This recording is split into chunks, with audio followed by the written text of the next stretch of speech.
प्रिय साथियों का आज यहाँ पहुँचने पर बहुत बहुत धन्यवाद। जैसा कि आप सबको मालूम है कि 26/5/2023 को माननीय मुख्यमंत्री श्री मनोहर लाल खट्टर जी महेंद्रगढ़ विधानसभा में जन संवाद कार्यक्रम करने के लिए पहुँच रहे हैं।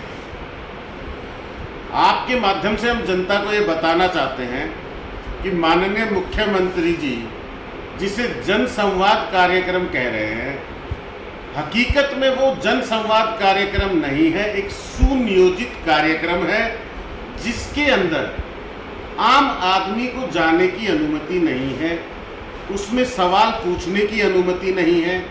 वहाँ पे वही व्यक्ति नियम और शर्तों को जो मान सकता है, जो सरकार के सामने सरकार के कामों की बड़ाई कर सकता है और मुख्यमंत्री के पहुंचने से मुख्यमंत्री के विदा होने तक सिर्फ तालियां बजा के उनका सम्मान कर सकता है, ऐसे ही व्यक्तियों को वहां पे शामिल होने दिया जा रहा है। जो व्यक्ति सरकार की नाकामियों पे सवाल करना चाहता है, जो सरकार से समस्याएं साझा करना चाहता है, जो इलाके की समस्या सरकार के सामने रखना चाहता है, उस व्यक्ति को उस कार्यक्रम से दूरी बनाने के लिए मजबूर किया जा रहा है। तो हम माननीय मुख्यमंत्री जी से ये कह रहे हैं कि हम वो जनता नहीं है जो आपके नाकामियों के होते हुए भी आपके लिए तालियां बजाते रहे। आपको अगर तालियां बजवानी है, आप रैली कीजिए। आप अगर सरकारी खर्च पर जन संवाद कर रहे हैं, जनता के पैसे को खर्च करके जन संवाद कर रहे हैं, तो जन संवाद में आपको जन संवाद करते हुए लोगों की समस्याओं को सुनना पड़ेगा, लोगों के सवालों के जवाब देने होंगे। और हम आम आदमी पार्टी के लोग ये सुनिश्चित करेंगे कि जितनी भी इलाके की समस्याएं हैं, जितनी भी आपकी सरकार में इस इलाके ने जो झेला है, उस पे आपकी जवाबदेही सुनिश्चित की जाए। तो मैं आपके सामने इलाके की, आज आपने एक मीडिया में माननीय मुख्यमंत्री जी ने कहा था कि विपक्ष के लोग जो हैं वो जन संवाद कार्यक्रम में ना पहुंचे और प्रेस के माध्यम से, मीडिया के माध्यम से वो अपने सवाल रखें ताकि माहौल जो है जन संवाद का बना रहे। तो एक प्रयास आज आपके माध्यम से हम माननीय मुख्यमंत्री जी से कर रहे हैं कि कुछ सवाल हमारे हैं क्षेत्र की समस्याओं को लेके, क्षेत्र की मांगों को लेके। उन सवालों का जवाब अगर माननीय मुख्यमंत्री जी अपने यहाँ पहुँचने पर दे देते हैं तो हम कोशिश करेंगे कि हम जन संवाद कार्यक्रम में ना पहुँचे। लेकिन अगर वो जवाब आपने उस आने से पहले नहीं दिए और जन संवाद कार्यक्रम तक आप पहुँच गए, तो फिर हमारा प्रयास यही होगा कि हम वहाँ पहुँच के आपसे सवाल करें। तो मैं आपको एक एक करके सारी समस्याएं बता देता हूँ। महेंद्रगढ़ में 2019 में आपने आईएमटी की घोषणा की थी, जिसमें आज तक कोई काम आपकी सरकार ने शुरू नहीं किया है, जबकि आईएमटी के लिए जमीन देने का काम जनता कब का कर चुकी है। हमें उम्मीद थी कि आप खुडाना में भी जनसंवाद करेंगे और ये चर्चाएं भी चल रही थी कि आप खुडाना में जनसंवाद करेंगे, लेकिन आईएमटी की घोषणा आपने की, काम आपने नहीं किया और जन संवाद भी अब आप वहाँ नहीं कर रहे। तो हमारा सवाल है कि पिछली योजना में चुनाव से पहले आपने ये वादा किया था, फिर आज तक काम शुरू क्यों नहीं किया गया? क्या ये एक चुनावी मुद्दा है आपकी नज़र में? दूसरा सवाल हमारा है Dadri Mahendragarh Narnaul state highway 148B को लेकर। स्टेट हाईवे 148B 2009 में कांग्रेस ने 4 लेन करने के लिए प्रस्ताव जारी किया था। उसके बाद आपकी सरकार ने आके उसे नेशनल हाईवे का तबका दिया। उसके बाद आपकी सरकार ने ही उसे वापस स्टेट हाईवे किया और आज उस पे काम चल रहा है, काम शुरू किया गया है। तो हमारा ये सवाल है आपसे कि इसको नेशनल हाईवे से वापस स्टेट हाईवे क्यों बनाया गया? और 9 वर्षों तक आपके राज में महेंद्रगढ़ की जनता की मांग ये बार बार उठती रही कि हमारे इलाके की ये मुख्य सड़क है और ये बिल्कुल जर्जर हालात में है। तो लगातार 9 साल तक आपने इसकी सुध क्यों नहीं ली? लोगों को अपने पूरे कार्यकाल में आपने मजबूर क्यों रखा कि वो ऐसे ही सड़क पे चलते रहे और हादसों को देखते रहे। तीसरा सवाल हमारा ये है कि महेंद्रगढ़ में जिला मुख्यालय करवाने की मांग को लेकर, मुख्यालय यहाँ स्थापित करवाने की मांग को लेकर लगातार यहाँ की जनता धरना कर रही है, प्रदर्शन कर रही है, अनशन भी कर रही है, मांग भी रख रही है, ज्ञापन भी दे रही है। और आपके नेता ने चुनाव में ये वादा भी यहाँ की जनता से किया था कि अगर भारतीय जनता पार्टी की सरकार बनती है तो महेंद्रगढ़ में जिला मुख्यालय को स्थापित किया जाएगा। ये नाम का जिला नहीं रह जाएगा, असल में महेंद्रगढ़ को जिले का दर्जा दिला जाएगा। तो आज तक आपकी सरकार ने किसी भी प्रकार का कोई भी काम महेंद्रगढ़ को उसका हक देने के लिए नहीं किया। इस पर हम आपसे जवाब मांग रहे हैं, इस पर हम आपसे सवाल पूछ रहे हैं। चौथा सवाल हमारा ये है कि महेंद्रगढ़ में 6 करोड़ की लागत से आज से 2.5 साल पहले सब डिपो बन के तैयार हुआ था। आज तक हरियाणा रोडवेज के उस सब डिपो को जनता की सेवा में शुरू नहीं किया गया है। क्या मजबूरियां हैं जो 6 करोड़ रुपए की लागत लगाने के बाद भी जो चीज़ बनकर तैयार है वो आज तक आपने जनता के लिए शुरू नहीं की है। ये हमारा सवाल है मुख्यमंत्री जी, इसका भी जवाब आप दीजिएगा। महेंद्रगढ़ नागरिक अस्पताल को 100 बेड करने की घोषणा आपकी सरकार ने पिछली योजना में की थी, जिसका कार्य आपने इस योजना में शुरू किया है, जिसे अब पूरा होकर 2023 में जनता को समर्पित करने का वादा आपने किया था। लेकिन आज तक नागरिक अस्पताल की बिल्डिंग भी बन के तैयार नहीं हुई है, तो वो जनता की सेवा में समर्पित होने की तो बात बहुत दूर अब नजर आ रही है। तो इसके बारे में भी आप जवाब दीजिएगा कि क्यों महेंद्रगढ़ के नागरिक अस्पताल का कार्य अब तक पूरा नहीं हुआ, किन कारणों से लंबित रहा, और क्यों यहाँ के नागरिक अस्पताल में व्यवस्थाओं की कमी है, डॉक्टरों की कमी है, स्टाफ की कमी है। क्यों महेंद्रगढ़ की जनता को रोज इनका अभाव और इस अव्यवस्था से जूझना पड़ता है और इसको भुगतना पड़ता है। इसका जवाब मुख्यमंत्री जी आप जरूर दीजिएगा।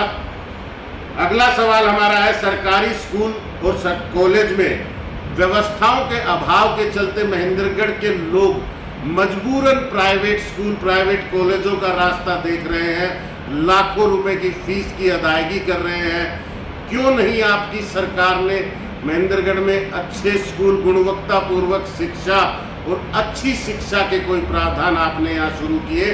क्यों नहीं कोई स्कूल आपने यहाँ बनाया? क्यों नहीं कोई कॉलेज आपने यहाँ बनाया? लगातार 9 साल का आपका राज रहा है, एक भी अच्छा स्कूल, एक भी अच्छा कॉलेज आपने नहीं बनाया, और जनता को आप मजबूर कर रहे हैं कि वो भारी फीस अदा करके शिक्षा ग्रहण करे और करवाए। अगला सवाल हमारा आपका महेंद्रगढ़ नगर पालिका को लेकर है कि महेंद्रगढ़ नगर पालिका की सड़कों का बुरा हाल है। पिछले जब से आपकी सरकार आई है सन 2014 से और फिर दूसरी योजना 2019, दोनों वक्त आपके समर्थन से नगर पालिका में प्रधान रहे हैं। बीच में आपने शून्य कार्यकाल भी रखा है जिसमें अफसरशाही रही है। इन सब के होते हुए नगर पालिका में किसी तरह का विकास कार्य आपके द्वारा नहीं किया गया। लगातार लोगों ने आवाज़ उठाई, अपनी मांग रखी कि नगर पालिका में सड़कें अच्छी हो जाए, किसी तरह सीवर अच्छे हो जाएं, लेकिन लोगों को मजबूरन उन्हीं खस्ता सड़कों पे चलना पड़ा है, जाम को देखना पड़ा है, अव्यवस्था को देखना पड़ा है। नगर पालिका में जो जनता काम करवाने के लिए जाती है, तो आपकी नगर पालिका में किसी भी प्रकार के काम जनता के नहीं होते, लोगों को चक्कर काटने पड़ते हैं। लोगों ने नारे लगाए, विरोध किया, प्रदर्शन किया, ज्ञापन दिया, लेकिन एक भी सुनवाई आज तक आपकी तरफ से नहीं हुई। इसके बारे में आप हमें जवाब दीजिएगा। आज नगर पालिका पे भ्रष्टाचार के गंभीर आरोप लगे हुए हैं, बहुत गंभीर आरोप, लोगों ने इसके लिए विरोध प्रदर्शन किया है। इसमें क्या कार्यवाही आपकी सरकार कर रही है? क्या दोषियों को सजा देने का विचार सरकार कर रही है? इस पर भी जवाब आप दीजिएगा मुख्यमंत्री जी।